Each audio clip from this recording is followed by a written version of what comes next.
skies above Warwick were full of many magnificent birds of prey, a sight that would indeed be the envy of a king.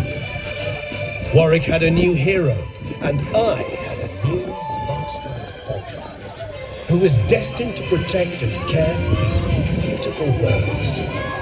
Hobby had fulfilled the falconer's quest.